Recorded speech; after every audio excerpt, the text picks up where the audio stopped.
दशमी, एकादशी और द्वादशी। एकादशी का व्रत, दशमी की रात्रि को जो आप भोजन करें वो सात्विक करें। एकादशी के दिन भोजन ना करें, अन्न का भाग ग्रहण ना करें। अन्न का भाग ग्रहण ना करें।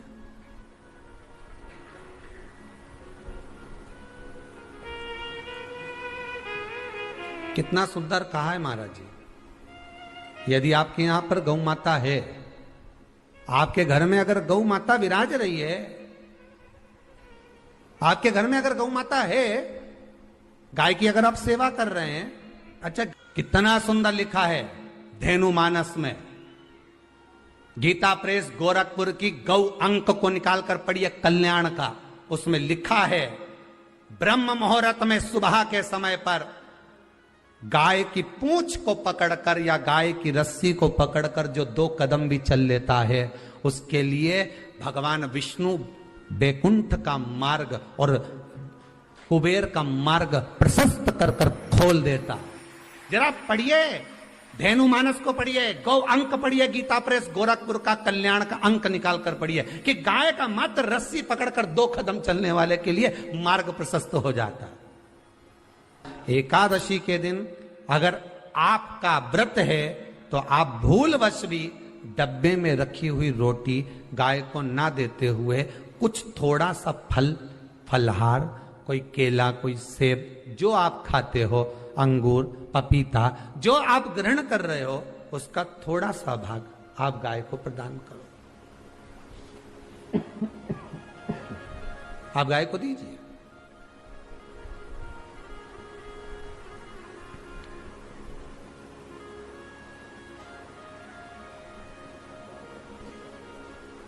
थोड़ा सा भाग आप गौ माता को प्रदान करो, थोड़ा सा।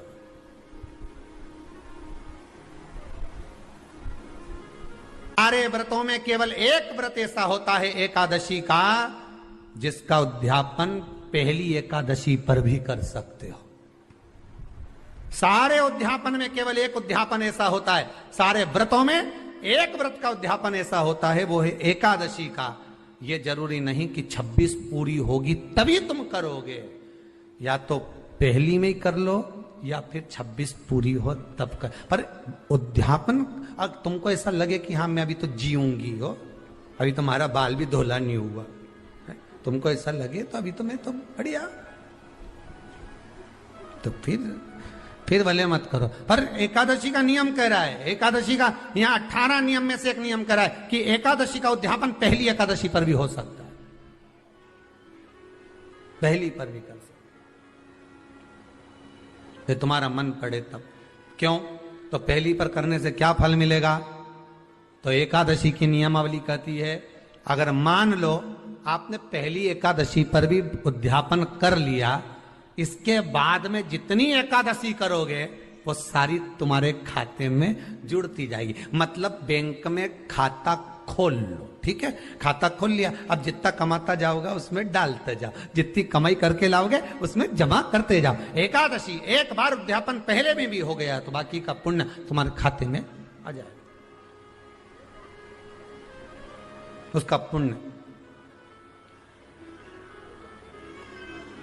एकादशी का उद्यापन बड़े महीने में माघ शुक्ल एकादशी के दिन, माघ का महीना हो, शुक्ल पक्ष की, जम के बोलिए, एकादशी हो, प्रयास करना कि आप उद्यापन करें, भले 5, 10, 11, 12 जितनी एकादशी हो जाए, 26 हो जाए तो ज्यादा अच्छी है, नहीं तो आप करें तो माघ महीने की शुक्ल पक्ष की एकादशी के दिन आप उद्यापन करें, प्रयासरत करें,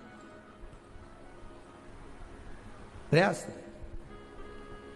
बड़े महीने के अंतर्गत जो उद्यापन, हाँ चतुर्मास के अंतर्गत उद्यापन नहीं होता एकादशी का, बहुत ध्यान दीजिए हमारा। ये जो सावन भादो कुंवर कार्तिक जो 4 महीना होते हैं भगवान के शयन करने के, इसके अंतर्गत एकादशी का उद्यापन नहीं होता, और इसके अंतर्गत उद्यापन करना भी नहीं चाहिए एकादशी हमारा। एकादशी का उद्यापन माघ महीने की शुक्ल पक्ष की एकादशी के दिन आप बहुत प्रेम से आनंद के साथ करिए महाराज। परंतु एकादशी के उद्यापन में सबसे ज्यादा अगर कुछ जरूरी होता है तो 24 तरह का नैवेद्य जरूरी होता है। कितने तरह का? 24 तरह का नैवेद्य। अब आप कहोगे गुरुजी उद्यापन हम कर रहे हैं एकादशी का, तो उसमें तो फलहार का हमें नैवेद्य बनाना चाहिए। तो फिर ये पुराण के अंतर्गत स्कंद पुराण में ये चीज लिखी है कि एकादशी का जब उद्यापन करते हैं तो 24 तरह का नैवेद्य बनाकर सिद्ध करते हैं। 24 तरह का नैवेद्य जान रख लेना का हलवा बना लो, खीर बना लो, पूड़ी बना लो, सब्जी बना लो, पकोड़ा बना लो, भजिया बना लो, ऐसे 24 तरह का नैवेद्य अलग अलग चाहिए। पर लोग क्या करते हैं, खोपरा पाक बनवा लेते हैं 1-2 किलो और 24 जगह रख देते हैं। स्वीकृत नहीं है। 24 तरह का नैवेद्य रखा जाता है। महाराज एकादशी के दिन भगवान के पूजन का पूरी तैयारी कर कर मंडल आदि बनवाकर विद्वान ब्राह्मण को बुलाकर, कर्मकांडी ब्राह्मण को बुलाकर जो भगवत सेवा में एकादशी का उद्यापन कराए, उन ब्राह्मण के चरणों को नमन कर कर, प्रणाम कर कर एकादशी का पूजन करवाइए और उस मंडल की पूजन कराकर हवन द्वादशी को कराइए। एकादशी को हवन नहीं। एकादशी के उद्यापन का जो हवन होता है वो द्वादशी को।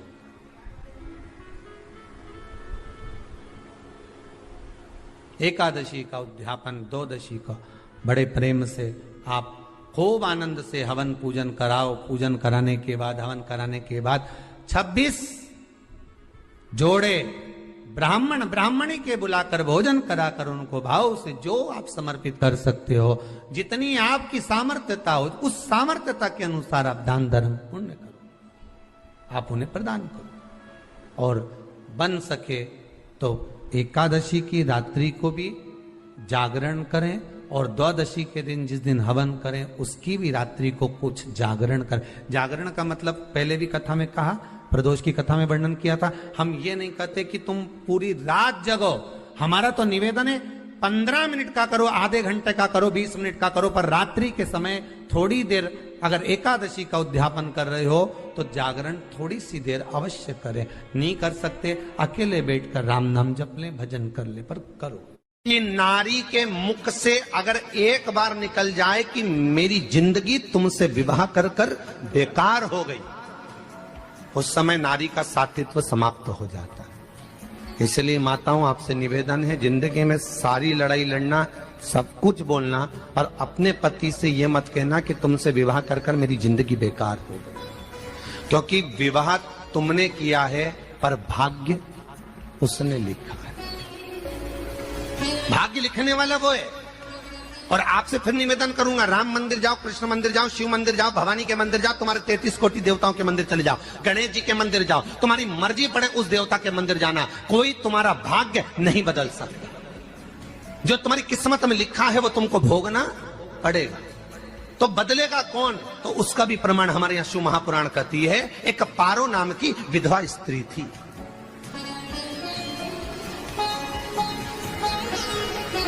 क्या नाम है उसका? नाम पारो। विधवा है, पति नहीं है, एक बेटा है।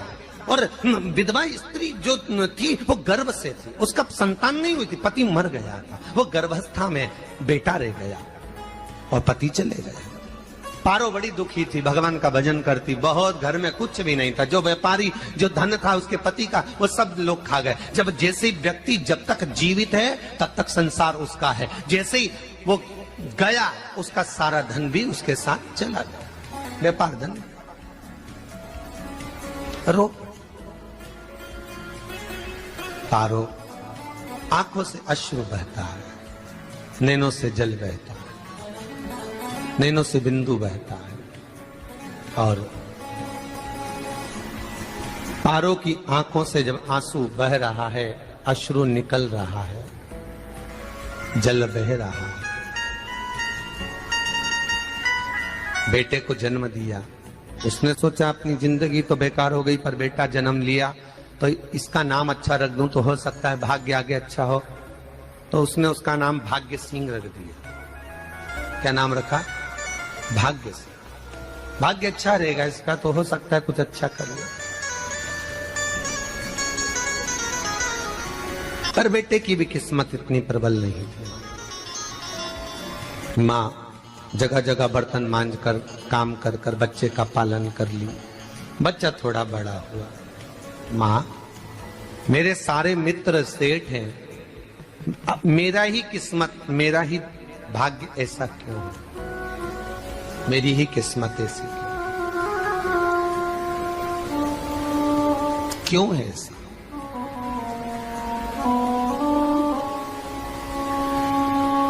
माँ मेरी किस्मत में इतना दुख क्यों लिखा है? माँ भोजन तक हमको समय पर नहीं मिलता, हमारा भाग्य ऐसा क्यों है? माँ हमारी किस्मत ऐसी क्यों है? माँ कहती है बेटा जो ललाट पर लिखा उसे कौन टाल सका। माँ बच्चों को समझाती है, माँ बच्चों को कहती है, धीरे धीरे समय निकलता है। माँ एक बार बता माँ, तू कहती है कि सब भगवान ने लिखा है भाग्य में, तो भगवान का मिलेगा मुझे बता दे। माँ बोलती है ऐसी कोई जगह नहीं जहाँ भगवान नहीं।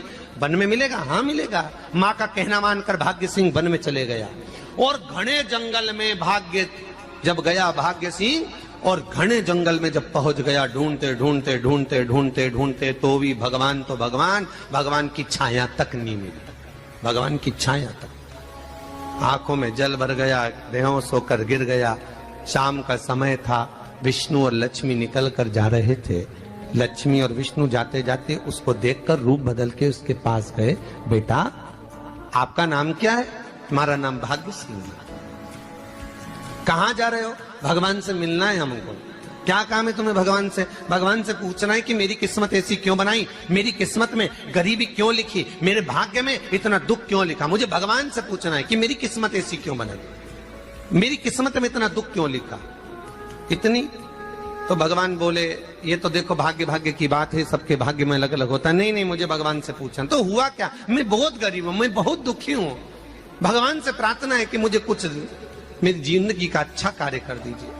लक्ष्मी जी को दया आ गई, नारायण से बोले प्रभु इसको कुछ दे दो, थोड़ा सा इसके ऊपर कृपा कर दो। नारायण बोले इसके भाग्य में नहीं है लक्ष्मी, इसके भाग्य में नहीं है लक्ष्मी। लक्ष्मी मैं दे भी दूंगा तो इसकी किस्मत में नहीं है। लक्ष्मी कहती है आपका काम देने का है, आप तो दो। भगवान ने कहा लक्ष्मी नहीं है भाग्य में, तुम तो दे दो। लक्ष्मी जी के कहने पर नारायण ने उसको एक हीरे का हार दे दिया। ले ये ले हीरे का हार। वो प्रसन्न हो गया, हीरे का हार मिल गया। और हार लेकर वो चला, और चलते चलते उसने सोचा मेरी मम्मी को दूंगा, मेरी माता को दूंगा, माँ बड़ी प्रसन्न हो जाएगी। हीरे का हार लेकर जा रहा था। हार ले जाते उसको रास्ते में इतने में उसको तुरंत उसी समय पर कहीं सोचादि कर्म के लिए जाना पड़ा।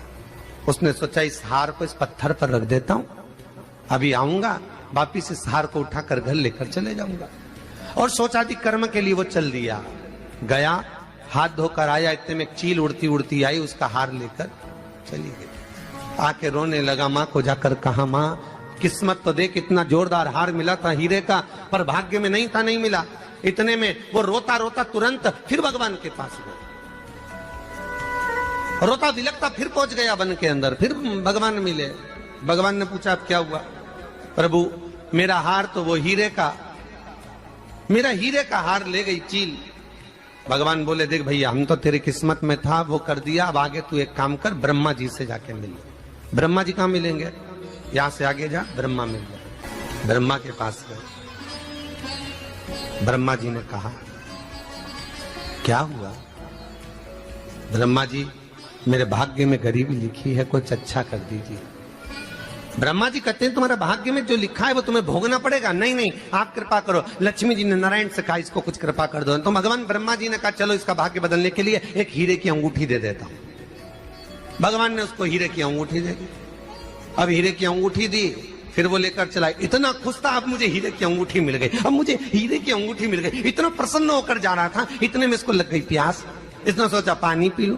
पानी पीने के लिए इसने मुंह को करा नीचे, जेब में रखी थी अंगूठी, वो पानी में लुढ़क गई। लुढ़कते से एक मछली निगल गई, अंगूठी भी हाथ से। देखिए, कोई कितना भी साथ दे दे, पर भाग्य में अगर सुख लिखा होगा तो वो अपने आप मिलेगा नहीं। फिर आया, फिर मां से कहा मां ऐसा हो। मां ने कहा चल जाने दे, तू रोज रोज बहाना बना के चले जाता है, दिन भर इधर उधर घूमता रहता है, शाम को आता है और बहाने बना के कहां की स्टोरी सुनाता रहता है, ना जाने कहां की कहानियां सुनाता रहता है। चल काम पे जा, कुछ काम कर तो भाग्य बदलेगा। नहीं नहीं मां, मैं सत्य बोल रहा हूं, नहीं माना। फिर चले गया। नारायण ने कहा एक काम करो, अब तुम शंकर जी के पास जाओ। शिव जी के पास गए। भोलेनाथ जी ने उसको हीरे की पोटली दे दी। वो हीरे की पोटली ले जाकर अब की बार सोचा कहीं रुकूंगा ही नहीं, सीधे घर गया। मम्मी को याद करा, माँ नहीं थी। उसने एक लोटे के अंदर हीरे रख दिए। मैं माता को ढूंढ के आता हूँ। माँ को ढूंढने गए, इसमें चोर घुस गए घर के अंदर, लोटा ही ले गए हीरे का। फिर आके देखा, फिर माँ ने कहा, फिर बहाने बनाया तूने, फिर स्टोरी सुने, फिर कहानी सुने। माँ मैं सत्य कह रहा हूं, सत्य कह रहा हूं। आखिरी में हार गया। फिर भगवान विष्णु और ब्रह्मा ने एक ही बात कही, तू शंकर के मंदिर की चौखट पर जा। वहां क्या करना पड़ेगा मुझे? कुछ मत करना, केवल उसकी चौखट पर जाकर उसका दीदार करना, उसका दर्शन करना। उससे क्या होगा? भगवान विष्णु और ब्रह्मा कहते हैं 33 कोटि देवताओं के पास जाएगा तो कुछ नहीं होने वाला, पर शंकर के दरवाजे पर भाग्य देवी रोज प्रतिदिन झाड़ू लगाती है। कौन झाड़ू लगाती है? भाग्य देवी। आपसे निवेदन है, बहुत सुंदर कथा, इससे समझना कि विष्णु ब्रह्मा राम कृष्ण आदि 33 कोटि देवताओं के पास तुम चले जाओ, कोई तुम्हारा भाग्य नहीं बदल सकता।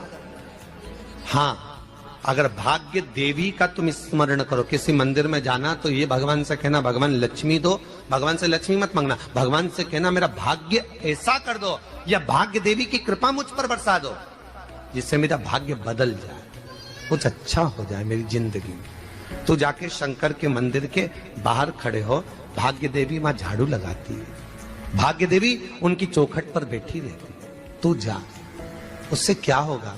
बस देवता तो तेरी जिंदगी बदलने के लिए कब से इंतजार कर रहे हैं, पर तेरा भाग्य नहीं बदल पा रहा। तेरा भाग्य बदलेगी तो भाग्य देवी ही बदलेगी। गया, शिव मंदिर के दरवाजे पर जाकर खड़ा हो जाता, भीड़ होती तो दरवाजे से दर्शन कर लेता, बाबा से नयन मिलाता, रोज प्रतिदिन जाता। एक दिन शंकर जी ने भाग्य देवी से कहा, देवी इसका भाग्य बदल दो। देवी कहती है, भोलेनाथ इसकी किस्मत में ब्रह्मा जी ने यही लिखा है दुख, इसकी किस्मत में ठोकरें खाना ही लिखा है। भाग्य देवी तुम मेरे दरवाजे की झाड़ू लगाती हो, आज इसके भाग्य की झाड़ू लगाई। भाग्य देवी ने कहा, भोलेनाथ आप कह रहे हो? हाँ मैं कह रहा हूं, क्योंकि मेरे दरवाजे पर इतने दिन से रोज आ रहा है और मेरे दरवाजे से खाली चले जाए अच्छा नहीं लगता। भाग्य देवी ने भाग्य बदला। एक सोने का सिक्का झाड़ू लगाते लगाते दरवाजे पर पटक दिया। उस सोने के सिक्के को लेकर वो चला और सोने के सिक्के को ले जाकर उसने माता को दिया। अब भाग्य कैसे बदलता है वो देखिए। सोने का सिक्का लेकर गया और तुरंत वो सोने का सिक्का घर में पहुंचा। रात से ठाठ हो गया, बेचकर भोजन की व्यवस्था करी। एक दिन मां ने सोचा कुछ ऐसा करूं कि मैं मछली का व्यापार करूं, और मछली खरीदने के लिए गई। और मछली खरीदने के लिए गई, जो मछली मिली दे तो दी व्यापारी ने, परंतु घर लाते लाते वो मर गई। मरा तो काटा तो इसमें से हीरे की अंगूठी मिल गई। अंगूठी तो मिली, इतने में मां ने कहा देखो भगवान ने बड़ी कृपा करी, हीरे की अंगूठी मिली। बेटे ने कहा ये मेरी ही अंगूठी है, मछली निगल गई थी। मां ने कहा बेटा जाओ, थोड़ा आज ब्राह्मण भोजन करने आएंगे, थोड़ी लकड़ी काट कर लिया। बेटा लकड़ी काटने गया, एक पेड़ पर, सूखे पेड़ पर चढ़ा लकड़ी काटने के लिए। काटते काटते उसको पेड़ की डाली पे एक हार टंगा हुआ दिख गया। वो हार वही था जो हीरे का चील लेकर गई थी। वो हार प्राप्त हो गया। आते आते रास्ते में प्यास लगी, सोचा कहीं एक आध बर्तन मिल जाए पड़ा हुआ, तो लोटा पड़ा हुआ मिल गया जिसमें हीरे पड़े हुए थे। जब भाग्य चलता है तो सारी रास्ते अपने आप खुलते खुलते खुलते खुलते चले जाते हैं। जब भाग्य नहीं चलता तो चाहे कोई हीरा दे दे, चाहे कोई सोना चांदी दे दे, चाहे कोई फैक्ट्री खुलवा के दे दे, तो भी कुछ दिन में ठप्प हो जाए। भाग्य चलेगा तो धन आएगा, भाग्य नहीं होगा नहीं। तो भी कुछ मत करो, क्या करना है बोलो तो। जब भाग्य अगर दिक्कत दे तो कहीं जाने की जरूरत नहीं है, एक ही काम करना है, शंकर के दरवाजे पर जाकर उसका दीदार करना। जब लगे आपको कि दरिद्रता बहुत ज्यादा है, किराया तक नहीं है, मैं